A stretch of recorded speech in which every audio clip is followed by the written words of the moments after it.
Caleb's Story, Chapter 1. "Come find me, Caleb," called my little sister Cassie. She ran out the door and down the steps. Lottie barked and followed her. Nick was older than Lottie. He stayed on the porch and watched. "I don't have time. I mean it, Cassie." Cassie ignored me the way she always did when she wanted something. "And don't look," she called. I sighed and walked after her. I covered my eyes with my hand, but through my fingers I could see Cassie run to the barn. 1, 2, 3, I counted. "Slower," she cried. 4, 5, 5.5. Papa was hitching Bess to the wagon. "Don't be long," he said. "Anna's almost ready to leave." "Don't worry, this won't take long, Papa." "I don't know, Caleb. Cassie's getting better at hiding." I laughed. "At least you don't see your feet sticking out anymore." 6, 7, 8, 9, 10, I called. I could hear Cassie laughing, but I couldn't see her. I walked into the barn. It was cool and dark and quiet. A winter sharp smell filled the space. "Cassie?" There was no answer. There was a time when Cassie would answer me and give away her hiding place. She couldn't help it. Not today. May, my favorite of all our horses, was in her stall. I reached over and touched her nose, and she nickered at me. I could see her breath in the cold air. There was silence, the only sound, the sound of May's breathing.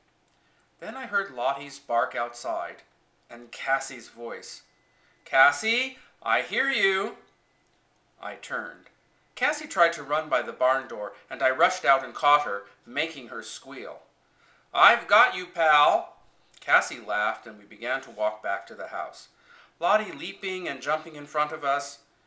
Cassie reached up and took my hand, her face suddenly serious. "There's a man." "What man?" "Behind the barn," said Cassie. "He's wrapped in a green blanket. He asked me about Papa." I smiled. "You and your imaginary friends, Cassie." She scowled at me. "There's a man," she insisted. "You're stubborn," I told her, "like Sarah." "Like Mama," Cassie corrected me. "You could call her Mama." "I could," I said, "but you know the story, Cassie. When she first came here, Anna and I called her Sarah. We will always call her Sarah." "I will call her Mama," said Cassie.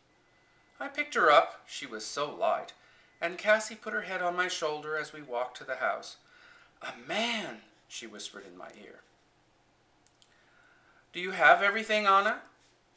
Sarah wrapped biscuits in a towel. "Give these to Sam." Papa looked over Sarah's shoulder. "Some," he said. "Not all." Sarah smiled.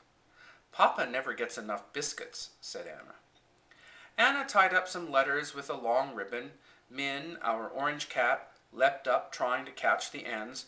Her mother seal slept in a basket by the fire, opening her eyes every so often to check on all of us. "Justin's letters?" asked Sarah. Anna nodded. "I read them over and over," she said softly.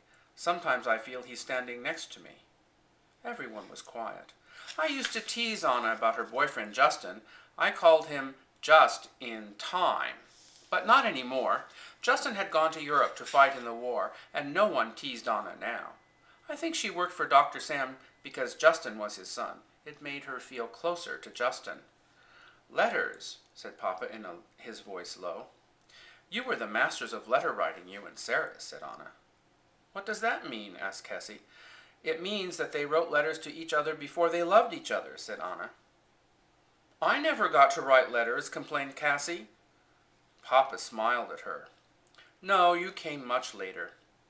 "You came during an early snowstorm," I told Cassie, "with the wind and snow and cold. I remember." "We all remember," said Anna, laughing. "Did I come with letters?" asked Cassie. "No," said Anna, "but you can write letters to me in town." "I will," said Cassie, excited. "I will write you 100 plus 7 letters." "Here, Caleb," said Anna. She handed me some books. "What is this?" I asked. "My journals," said Anna, "and new ones. It is your job now." "Mine? I'm not a writer like you, Anna," I said. You'll figure it out, Caleb, one page at a time. I can't. Everyone's not a writer, Caleb, said Anna, but everyone can write. Sarah looked out of the kitchen window. What is it, Sarah? Asked Papa. I thought I saw something, someone maybe, over there. Papa looked out too. I don't see anyone, but I do see the beginnings of snow, and the wind is picking up. Let's go. Snow, said Cassie, and wind. Will someone be born? Sarah and Papa laughed. Not here, Sarah said, not tonight. We picked up Anna's suitcase and packages and went out the door. She saw the man, whispered Cassie. Come on, Cass. There's no man, I said. I took Cassie's hand and we went out where snow was coming down. Sarah looked worried. Anna, I want you to be careful. There's so much sickness. I know you worry about the influenza, said Anna. So many are sick, said Sarah, putting her arm around Anna. So many have died. And you see the worst of it. I love working with Sam, said Anna. You told me once that it is important to do what you love. I said that, did I? Said Sarah. You did, said Anna. You did, said Cassie, making Sarah laugh. The snow was falling harder now, so that we couldn't see the clouds anymore. It's so early, said Sarah, pulling her shawl around her shoulders. It shouldn't be snowing. There are no rules for winter, Sarah, teased Papa. This is the prairie, remember? Sometimes winter comes early. If the snow is heavy, I'll stay in town with Jess. Sarah kissed Papa and Anna, and they climbed up in the wagon. Papa flicked the reins over Bess's back, and the wagon began to move off. Snow began to cover the ground. Anna, I called suddenly. Anna turned. I ran after the wagon. I'll write about winter, I shouted. Anna waved.